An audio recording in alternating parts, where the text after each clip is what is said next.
therapist says I have problems verbalizing my emotions. I can't say I'm surprised. Hey, shh! Welcome back to Not Another Needless Sequel, where we talk movies and propose unnecessary prequels, sequels, reboots, and remakes. I'm your host, Kane. Today I have with me my wife, who will be my co-host as we discuss 2015's Inside Out. Can I say that curse word now? No, this is a family podcast. I will not be speaking any further. He's gonna have to do this alone. So what's the story? It's a movie about emotions, and there's a girl, and she's got emotions, and then her emotions have problems, and they have their own emotions. Perfect. I hated it. Oh, we're talking now? It's about a girl and her emotions on the inside. And so emotions wake up when she's born. Her primary emotion is joy. And then the movie is about how she loses her joy because sadness is touching her core memories and the family had just moved. And joy and sadness get lost, and because she's without joy and without sadness, she starts to not be herself anymore, and the other emotions have to try and take over, and it's about joy and sadness getting back. So when this movie starts out, it starts off with Riley's birth and with, I guess, the famous line, mostly because I've seen it used in memes a lot, where you hear Joy saying, "Do you ever look at somebody and wonder what is going on inside their head?" And she says, "Well, I know. At least I know Riley's head." And it shows Riley as a little baby. And I guess the first emotion she has is joy, followed by sadness. Eventually the others come in, disgust, fear, and anger. And I thought those were interesting emotions. It's probably not the 5 emotions I would have picked, but I mean, I don't know what I would have done, but the writers considered up to 27 different emotions, and they chose these ones to make it less complicated. Some of the other emotions that they had cut were surprise, pride, and trust. Which, yeah, I guess I could imagine those being maybe a little too complicated for a kid's movie. Yeah, I agree. I actually liked the entire opening and how you met each emotion as she was introduced to them as a baby, but all through the emotions' eyes. I thought that was really cool. And also, at this point, Joy, because she's the primary emotion, is a little judgmental of everyone. She is. Which is an ongoing theme throughout the movie. I mean, when sadness is introduced, I thought it was funny that if they're playing happy music with Joy, and when sadness is introduced, they just start playing sad trumpets. It's like, wah, wah. Yeah. But yeah, she's immediately judgmental of her. She's like, well, get out of the way. And the thing is it comes up later in the movie, but you kind of can see it there in the beginning. She is, of course, making baby Riley cry, but it's trying to get something, probably. You know, she's hungry, she needs diaper change, whatever. There is a purpose for her, and, Joy is kind of immediately like, get out of here. Let me handle this, you're making her cry. I agree. As this goes on, it shows all these other emotions and how things go on. Obviously, it's very simple for us, but it's kind of a complicated movie. They consulted psychologists and other experts so that they could make Riley's mind work in a, semi-scientifically accurate way. For example, it's believed that short-term memories made during the day are converted into long-term memories during sleep, and they show that as they're showing just kind of what the emotions do on the day-to-day. At the end of the day, they basically pull a lever, and all the memories from the day get sent to long term. Essentially, yes. That's how it works. Okay. So she's medulla oblongata. Let me just reel you back in here. Sorry. So like you said, she's judgmental. I laughed when she said, she was listing off all the emotions, saying what they do, and she's like, in sadness, well, I don't know what she does. And I've checked, and there's no place for her to go. What a bitch. Oh, absolutely. Yeah. I'm telling you. Joy ain't it. Joy ain't the one. And I think the idea of core memories is really cool too. You have that in real life. Obviously, it works differently, but when you think, you could probably imagine your own core memories or what might be a core memory, and just being able to put that on screen in a way for an animated movie, I think is really impressive that they were able to do that. What are your top 3 core memories you can think of? We'll come back to that. Also, they say the core memories make up the islands of personality, and I think that's really interesting too. They say early on the islands of personality are what make Riley Riley, and that makes a lot of sense because your personality is built on experiences you've had in your life, and your life kind of shapes you into who you are. Yeah, there's something interesting later, which when it gets to the parents and it eventually shows their like inner emotions, Mm-hmm. not everybody has the same primary emotion, and so you have to think that's due to their personality islands or something happening in their life. Yeah, definitely. I think everyone would have something interesting. There's even a scene way later on, it's like an after credits thing where they're just showing random characters' emotions and everybody has their own thing going on. But anyway, Riley's life is great and the emotions are like nothing could go wrong. But then she is moving and she's moving from Minnesota to San Francisco, and it's kind of a scary time for her. Anyone who's maybe made that kind of move knows how difficult that could be. The house isn't what she expects. And then, her family starts kind of having their own issues. Her father's having some problem with his business. Their moving truck is not there, so she doesn't have any of her stuff. She's sleeping on the floor. It's just kind of a bad time. And you even see inside her head her primary emotions she feels throughout her life have been joy, but through this day you're seeing a lot of the other ones. They're all color coded, and so you're seeing mostly when she gets to the house it's mostly the disgust, fear, and anger. Right. Well, what's crazy to me is like even through all of this, Joy is failing to realize that moving across the country at Riley's age is going to be kind of distressing. And you would probably go through a rough patch. I can't necessarily speak to that, but I know that you can. And you could probably relate to some of the emotions she was feeling. Yeah, I mean it's a crazy thing to make that move. You don't it's little things when you're a kid for sure. I mean things as simple as like, oh, I have to make new friends. Like that seems huge and you don't want to do that. You don't want to deal with that. It's just everything feels weird. You're nervous. It's kind of a mess. And yeah, Joy is trying to keep turning everything positive, which seems like a good thing, but it's kind of not. There are times where you don't need to be like that. And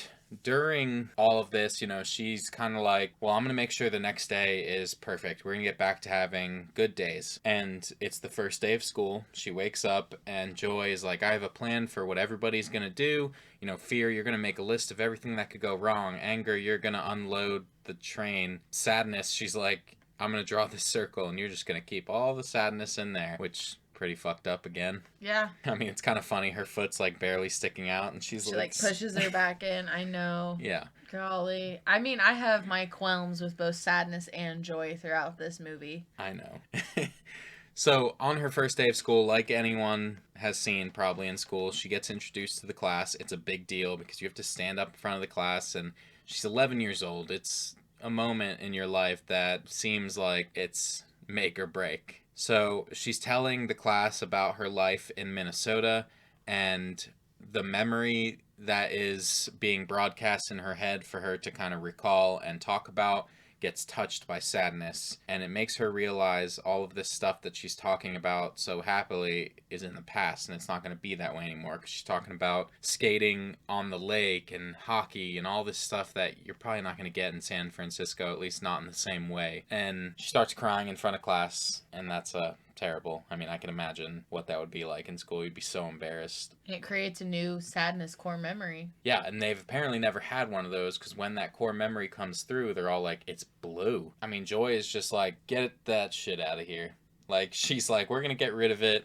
And sadness, tries to stop her. This causes kind of a scuffle between them, and they get sucked through this pipe out of the HQ where all the emotions are supposed to be. Yeah. And before we get to that, Joy had like somehow gotten all the core memories because Sadness, after they asked her not to touch something, next thing you turn around and Sadness is touching a memory after they told her not to, and she's like, okay. Like she's messing with the memories. So why Sadness so nosy touching these? Just like Phyllis in The Office. Nosy hoe. I just think that you have a hatred for the character of Phyllis on The Office and you're taking that out on the actress. But No. It's not explicitly said, but as I watched the movie and I thought about it, I feel like it's because right now Sadness is supposed to be in charge. During this particular point in Riley's life, Sadness should be in charge. It doesn't mean that her life has to be miserable, she has to be depressed, but Sadness should be running it. And Joy will not allow that. And I think that's why Sadness felt like this calling where she was like, I just really want to touch one. She even says, like, I don't know what's wrong with me. I think I'm having like a breakdown. Like something is different. And I think it's because they're supposed to switch places. Yeah, At certain points. I agree. Joy's not going to be the only one that's at the head of the helm all the time. Yeah, but just like Disgust is probably going to take over in puberty. I can see that. But so they get sucked out of HQ. That's a big deal because they're like, well, Riley can't feel happiness if Joy's not there. And fear, anger, and disgust are trying to imitate Joy, and that's not going well. Joy and Sadness, they can't just get back up. They're like across the way in like the long-term memory files, and it's like there's no easy way to get back. It's like kind of a terrible setup. Yeah. They have to like, they're trying to like walk across one of the personality islands, and it's like a bar. Like it's not a bridge, and she's slipping. Then it breaks. Yes, it ends up breaking because has like in the real world, she's having a fight with her parents, and it's because also the other emotions are trying to imitate Joy, and that's not working. Like her parents are asking her about school. They're at dinner, and that's the point that you see inside the parents' head and see that the mom's primary emotion is the sadness. Yeah. And the dad's is anger. Yeah. And I mean, that's a really funny scene because one, the director actually said that he based this scene sort of off of like a real life experience he had with his own wife. But, you know, she is trying to get the husband's attention, and he's just like staring off, and inside his head they're watching sports, and it's damn near like he's also watching sports because he's just not paying attention. And what is really fucked up is once they kind of get into like a bad time where, you know, Riley like shouts at them and they send her to her room, the mom's emotions like are recalling a past lover, and they're like, you know, we gave up this helicopter pilot for this. Yeah, I know. And what's even more sad is after that, the dad goes up to the room to like apologize and make things right. And because Riley doesn't have joy or sadness, they're still trying to pretend, and they like can't be funny, and they just go to sleep, and he has to walk away. Yeah, and so her islands start collapsing, which, like I said early in the movie, they said the islands of personality are what make Riley Riley. So she's losing who she is and herself. So Joy and Sadness are trying to get back. They're going through long-term memory. You meet, you know, just little other facets of how her mind works, and I think those are interesting. Like you see the people that erase old memories that are like dead, and they're like, this memory's never gonna die, and they have like the gum commercial song, which everyone can relate to that. You have just like some dumb little jingle in your head, and you're What's like, your dumb jingle? it's probably the Canine Advantix. hello mother, Hello, father. these mosquitoes really bother, something like that. Yeah. Or the Wonder Ball song. Oh, what's in a Wonder Ball? That one. Oh, I wonder what's in a Wonder Ball. Yeah. Dumb shit like that, but I then think mine is Education Connection. that too. For free. Yeah. The opera singers. And I need cash now. Call Gigi Whitworth. It's so All this shit is in my head, but rent free. Yeah. If I need something important, I need a birthday, a fucking phone number. I'm Nope. taking a test and I need this medical knowledge. I have no idea. Yep, it's just gone. It's Yeah. like, oh, but at least I can remember this song. Thank God. Clean it up with Orbit. Yeah. That's why they'll never put some shit like that in trivia, because they know everybody would just be nailing it, the commercials.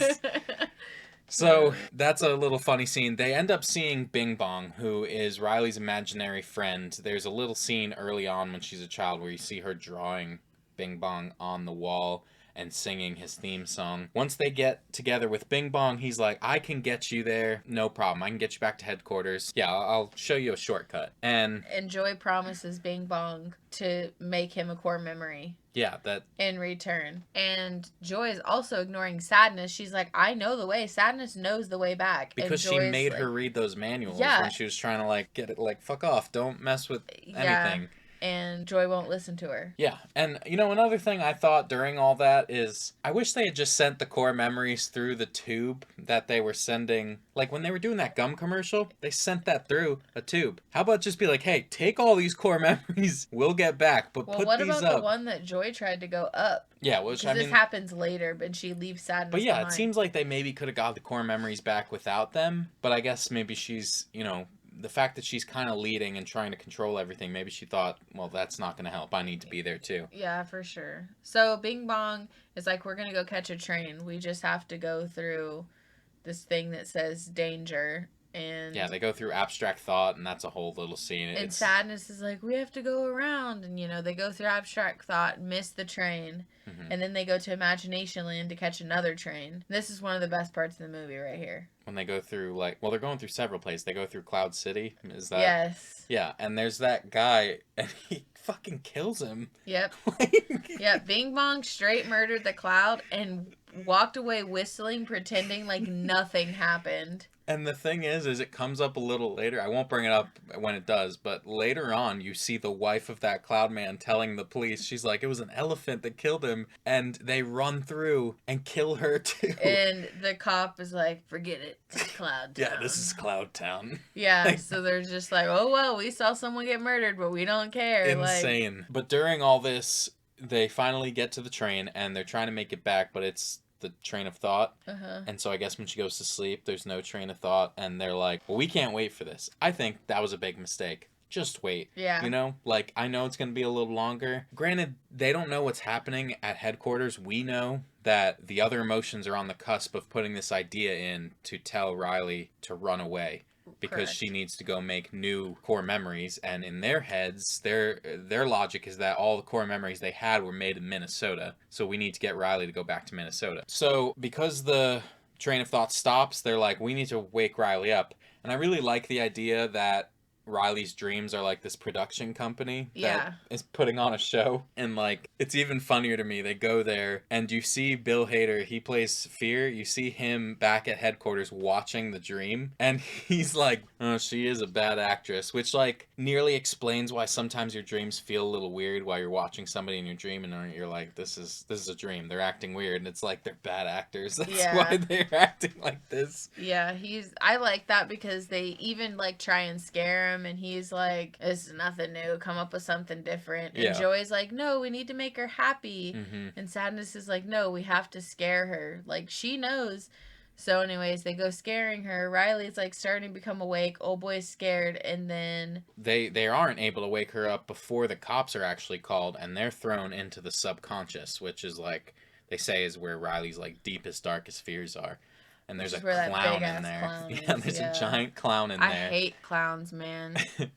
And my big giant thing would definitely be a spider. Yeah. And yours is a big old chainsaw. Yeah. I mean, I think at some point, for me, a chainsaw being my fear, yes. But at some point, if it's too big, it's comically large, and I'm not going to be afraid of it. I'm just like, what is this?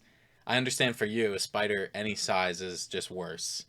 But for me, at some point, no one's going to pick up this chainsaw. And let me not get too far into my fear of chainsaws on this Pixar movie. I know, but I'm so deathly afraid. I'm shaken to my core just seeing one. Well, okay, so the clown... a photo, a thought. They wake up this clown, and they get it to go to the dream set. This wakes Riley up, because it's one of her deep nightmares, and it gets the train of thought going again. They get back on the train. It's too late at headquarters. They've already planted this idea into Riley's head. She needs to run away once she wakes up, actually.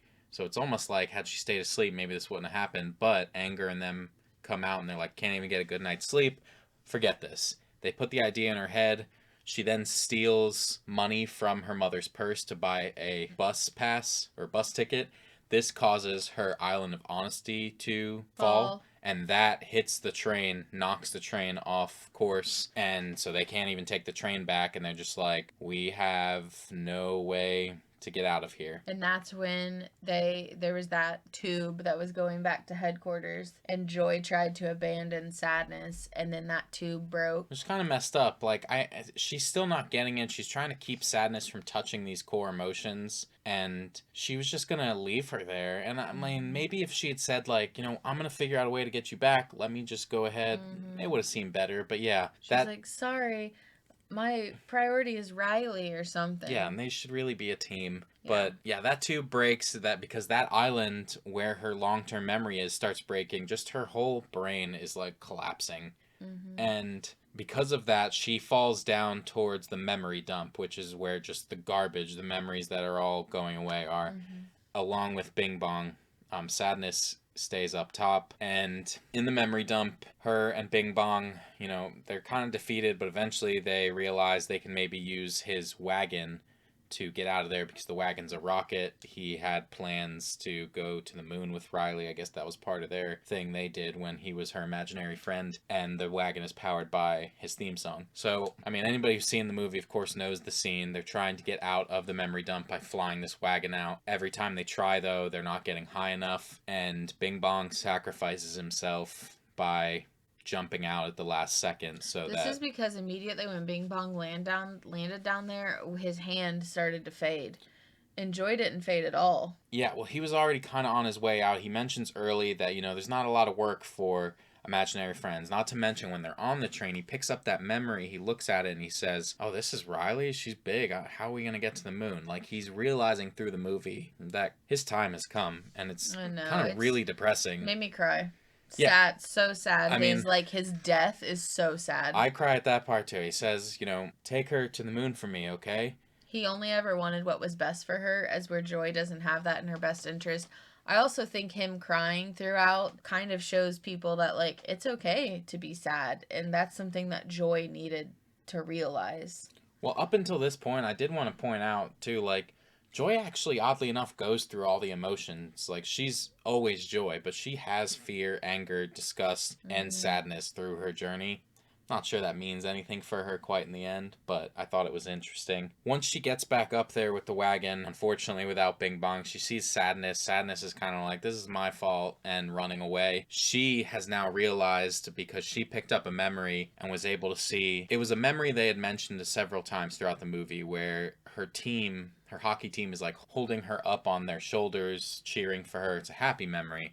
But if you rewind the memory, it's actually a sad core memory that has her sitting on a tree because she's sad she missed the winning shot. And she kind of realizes now that I guess memories can be two things, and the sadness is kind of getting people to come over and help her, and there's a reason for every emotion, I guess. She realizes sadness's importance. Yeah. And so she's chasing after her. Finally, she goes over to, it comes up earlier in the movie, but there's like a machine that makes these imaginary boyfriends for Riley. They're just I would die for Riley. Yeah, I would die for Riley. I would die for Riley. She goes over there and she bags a bunch of them up into like this magical bag she's been carrying the stuff around in this whole time. It can hold a million things. From Bing Bong. Yeah, from Bing Bong. And she uses it to make like this tower, and she falls forward, grabs Sadness, and they crash into the window of headquarters. They get them in. I think it's funny too, like they can't break the window, but Disgust starts insulting Anger until his head starts fuming and like shooting flame. Singes Sadness's hair. Yeah. But they get them back in there. They get the cores going, and they get the idea out of her head as well to run away. Riley's already on a bus. And that's because Joy told Sadness to take over and run the show. Yeah. So she finally let her, like, take the reins, and she was able to get the idea out. So Riley's able to get off the bus in time and return home. Her parents are in a panic. They don't know where she is. It's not like her. And this scene is super depressing too. I mean, it also brings me to tears when she's standing in front of her parents and she finally kind of like lets them know how she's feeling. And of course, Sadness is running the show, so she is crying and stuff. A thing about this is the voice actress, you know, that was doing this scene, like she was really crying during this scene, which maybe plays towards how emotional it feels as well. And I mean, yeah, it's just such a sad scene. And I kind of liked too that when she told her parents, they were like, you know, us too. They were vulnerable in that moment. And ultimately the movie doesn't end with them being like, so I guess we'll move back to Minnesota, which I think is also good because that's not realistic. Yeah, I think part of it with her parents being sad and embracing her, that's when she felt joy, and it came out with a new core memory that reestablished her family island, which Mhm. was sadness and joy mixed together, which then we saw as it progresses her new core memories that she made from her fallen islands, and she's added like a ton more islands to her personality. A lot of the memories are like core memories are dual emotion. Even besides the core memories, just the normal ones are dual emotions, which I think says a lot because as you get older, your emotions become more complex. Like, I think, obviously, this movie has its little plot holes, its little dumb stuff. It is a kid's movie, but I think this is a smart movie. Mm-hmm. Like, when you look at some of the stuff there, and I think when I heard that they talked to psychologists, like, it didn't surprise me. I was like, a lot of this makes sense. So the movie kind of ends with them saying, everything's going great now. Riley is 12 now, which, could What be. could happen? Yeah, which could be around when she's starting puberty. They are doing a sequel, obviously. I don't know if they'll use the same voice actress, but what I thought was interesting was Caitlin Diaz, who was the voice of Riley. She was 11 years old when they cast her, and she went through puberty, and her voice deepened considerably, and they had to adjust her voice to make it sound younger later on in the movie. That's funny. After that, we get just this little epilogue that I liked where it's showing different characters from throughout the movie, just side characters like this boy that was at the hockey game, this girl that was serving pizza, another girl from the school, and you just get a quick glimpse inside their head of their emotions. Mm-hmm. It's just a My funny favorite one scene. was the cool girl at school. She's like, "Don't let them all know we're a fraud." Yeah, I liked the bus driver. All of his emotions were the anger one. Yeah. They were all like, and they were like trying to do something, and the gum commercial came down, and they all start screaming. Yeah, that one was funny too. Yeah, but ultimately, I really liked this movie. I gave it a 4.5 out of 5. Like I said, I think it's a really smart movie. I think that it's one of the most unique things I've seen from Pixar. Not that, Pixar, they always are on point. But still, overall, it's not something that you'd even expect. Like, if you try and explain this movie to someone who has no idea about it, you're like, it's a movie about someone's emotions. I think it's for kids, but it's also deeper for adults too, and that's something Pixar does a good job of with their animated movies. Yeah, absolutely. I gave it a 4.7, so I really liked it as well. All right, I have a dumb game for you. A dumb game? I think it's dumb. All games are dumb. Excuse me. I'm just kidding. I have 5 celebrities here. I have to use celebrities because, I need people listening to know who the fuck we're talking about as well. All right. Unless, there's going to be somebody, if anybody fucking comments on this, there's going to be some asshole like, well, I never heard well, yeah, I never heard of that person. I don't... I'm such an edgelord, man. Exactly. But I picked, like, what I think are some of the most well-known celebrities. I'm going to say their name, and I need you to quickly give me what would be one of their core memories. And... Quickly? Yeah, I don't need you taking fucking 10 minutes to do this. Like, first thing that comes to your head. First, Okay. Then, you know what? I didn't even think about this, but give me what kind of island you think it would make in their head. Okay. And I'll do the same, but I'm just gonna be repeating after you, so I have longer to think than you, I guess. All right. Justin Timberlake. NSYNC. And what island would that make? Friendship. Okay. I was thinking when he pulled out old girl's titty at the Super Bowl commercial. Or not Super Bowl commercial, but Super Bowl halftime show. Janet Jackson. Yes, and I think that it would make an island of shame. Shame. Yeah. Shame. Would they have the shame nun? That's all it would be. On Game the of shame Thrones. nuns walking around. Yeah. Reminding him to always keep it tight. you know? Yeah. All right, Johnny Depp. Amber Heard case. Okay. All right, what island would that make? Honesty. Okay. I was thinking just a big old pile of blow. And it'd probably make Death Island. Death Island. Okay. Constantly reminding him of his mortality. Okay. Will Smith. Slapping Chris Rock. Okay. You think the same thing? Yeah, don't absolutely. You? Family. The family, yeah. God damn it. What do you think? That's exactly what I would have said. Yeah. Poor son of a bitch has done so much. Deception. I shouldn't say poor son of a bitch. I'm going to have to cut that out. I'm not going to have people on here Yeah. besmirching me for being a Will Smith sympathizer. Yeah. Beyonce. Queen Bee. No memorable times in her whole life, huh? I mean, I guess she has memorable times, but I'm trying to think. Jay-Z cheating. Damn, I was gonna say too when her sister's hitting Jay-Z in that elevator. Oh, yeah. I don't think Beyonce was present for that, was she? I thought she was, but I don't know. I don't know. I'm not too hip on. Jay-Z cheating. Okay, so the Lemonade Island. Yeah. Lemonade. They serve sour lemonade all day long. Yeah, they do. Okay, Kim Kardashian. Oh, so many good ones to pick from. So many good ones. The very first thing that came to my mind was sex tape. Me too. And it was either sex tape or 3 weddings. Okay. Either one. And what island is that? The sex tape island. Fame. No. Okay. Yeah. I'm gonna say in my head I'm picturing an island that's like made of cameras. There's just cameras everywhere. Yeah. So That's Fame. I guess yeah. All right. Well, that's it. Now, what would be your podcast appropriate core memory? Podcast appropriate? I'll say something fucked up that I gotta cut out anyway. What about you? You go first. I always go A first. core memory of mine A podcast appropriate core memory. is driving through the city and looking up and seeing or thinking that I could see Spider-Man swinging through the city. I think that would make an island of creativity. God. Well, fucking now you're making me feel awkward about it. I feel so... I'm like, God, you fucking loser. I wasn't in it, guys. Oh my God. Well, I'll pick a different one. You... Core memory. I mean, if you had one about me, you could do that and just make me look like the dick. No, I'm thinking Wendy with an I. That movie? No, when I said I'm thinking, that always comes Oh to my my God. head. Getting accepted to school. I feel like that's The first that's a or pretty second school? third Okay. Well, okay. And what island is that making? career. Career Island? I don't have one of those. You do. You're a podcast host. It's not making an island. All right. What's your sequel? Okay, so it's titled Inside Out 2, Electric Boogaloo. God damn it. It's I'm just You kidding. finally did it. I'm just kidding. All I have is Inside Out 2. I think it needs a subtitle, but I'm having a hard time. I was thinking about calling it Emotional Roller Coaster. You know? Yeah. The Switch Up could be, but Okay. Inside Out 2. Okay. It's a direct sequel to Inside Out. It's going to take place when Riley is a senior in high school. Catch it.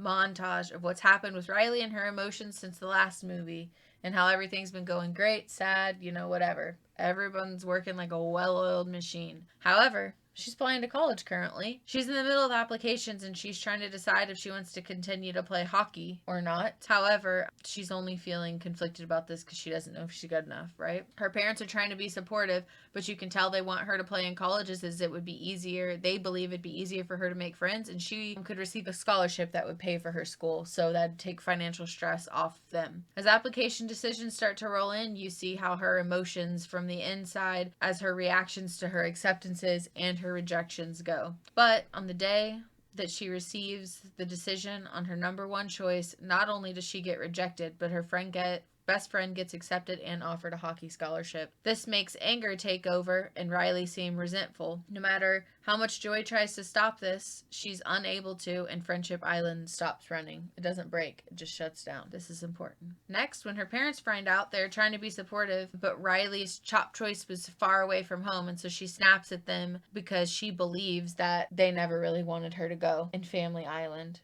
shuts down. So during all of this, the emotions become aware that not only if these islands stay down, but if more than 3 islands go down due to the same emotion, that emotion will be her new primary emotion, which would be anger. Oh, I like that.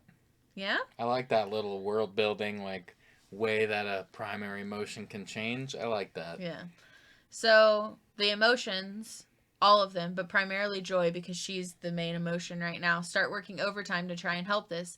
However, Riley also finds out that her boyfriend got into that school and he just assumed that she did and was talking to her about it, and she became angry at him and broke up with him, so the relationship island is now down. The culmination of all of these things and anger becoming her predominant emotion has started to take effect with a new non-mixed core memory being made, and this has not happened since prior to the last movie. All of them have been mixed of good and bad, or mix of both, and this one is just red. After this, the emotions are going to try a multitude of things to help Riley, including sadness trying to take over and letting her cry it out, but this backfires on everybody. because she's crying only because she's angry. So anger takes back over. The emotions try and send anger away from headquarters, and he agrees because he does not want to be the primary emotion. He just wants to be there in certain times. However, he spontaneously returns because Riley has now decided to quit hockey and never play again. And as Hockey Island starts to shut down slowly, she receives a call from a different school that is back home in Minnesota, where she has been wanting to return to all along. This call causes her to reflect and realize that she only wanted the other school because her best friend and boyfriend wanted to go there, and she wanted to be able to know people. She's reminded through old core memories that she has previously had to move and get to know other people before, and she did just fine making friends after adjusting to life in San Francisco. Hockey Island stops shutting down and is restored. Next, she tells her parents and apologizes, so Family Island is now restored and functioning. She apologizes to her best friend, and although they won't be at the same school, the island is back functioning because they are able to talk about when they'll play each other and be happy for one another. Relationship Island is restored as her boyfriend forgave her, and Joy is back to being the front lady, and the end of the movie is a montage of graduation, college, etc. I think you have a little something there. The end. Yeah. It's definitely better than mine. I like it. I think that there's a lot of ideas there that I liked. Thanks. Whew. All right. Inside Out 2. Electric Boogaloo? Emotional Breakdown. Oh, man, that was good. What do you think the subtitle to mine should be? Senior year. I don't know. Oh, yeah, it could be something like that. Okay, I sorry, don't think go ahead. mine's good. Riley has started puberty, and the emotions are on full alert as the puberty alarm on the board begins flashing. Her memories are coming in faster than they ever have before. Riley is trying to date, and the social hierarchy of school has never been more important. Now, one thing about this movie is I wasn't about to sit here and try and write fucking teenage jokes, because I hate when, when you watch something and you're like, this is a 50-year-old man that wrote this joke about teenagers. When teenagers are just like, oh, mom, and you're like, no, that's never, no one has ever spoken like that. In the history of time. Yeah. So I wasn't about to fill it with that, but just imagine some of that shit would be going on. She's going through puberty, but not written by me. While Joy has always been the one in charge, it seems all of the emotions are fighting for the leadership role. This causes Riley to have mood swings and switch between her emotions rapidly throughout her day-to-day. We see several scenes of the wrong emotion taking over at inopportune times, causing problems in Riley's life. One day at school, Riley is desperately trying to impress her friends during hockey practice with different tricks she learned back home. It's about to get dark, so, trigger warning. The emotions are having a full-blown argument and are no longer even guiding Riley. Riley slips on the ice and suffers a head injury, landing her in a coma. As Riley's body enters this comatose state, headquarters collapses and each of the emotions escape to a different personality island. Each emotion must face their own demons as they try and find one another. With each emotion feeling guilty for what happened, they discover an internal cause for Riley's coma. Every emotion is finally reunited at a communication station where they find out that the coma was caused by the emotions not talking to one another, thus leading to the failure of the communication system between the different parts of Riley's brain. Upon realizing this, the emotions work out their issues as they all have the same goal in mind, that being Riley. Once the emotions do this, the communication station powers back up, and headquarters reappears, allowing all the emotions to make their way back and wake Riley back up. The movie ends with Riley waking up in the hospital, having been out for just a few days. I like it. Do you? I do. I think it's interesting. What if we combined our forces? That would be a first. I'm not sure we're allowed to do that. I mean, I'll have to check with the rules of the show. I personally think that Big Mama meets... No. I wanted to put her in a coma, but I'm not smart enough to know anything about the way that works, that I couldn't make it smart for the way they have to connect. I know, your stuff's not talking to each other, but that was the best way I could do it. And actually, this is going to make it seem like I stole it, but the original idea for the movie was that Riley would get something would happen to her and she would have amnesia, and all of the emotions had to get her memories back. Oh, yeah. I thought that was interesting. I thought maybe you could make a sequel like that, but I didn't want somebody to just be like, "Burn, you stole it." Yeah, that is interesting, for sure. Anyway, thank you for making it this far. If you'd like to vote on whose sequel idea was the best, come by our YouTube channel for the polls, or let us know your idea with a comment, tweet, or you can reach us at needlesssequel@gmail.com. Links, as always, will be wherever you are listening. If you had a good time, share our show with someone, leave us a review, and come back for more. We would love to have you. All right, be easy, everyone. We will see you next week. Bye.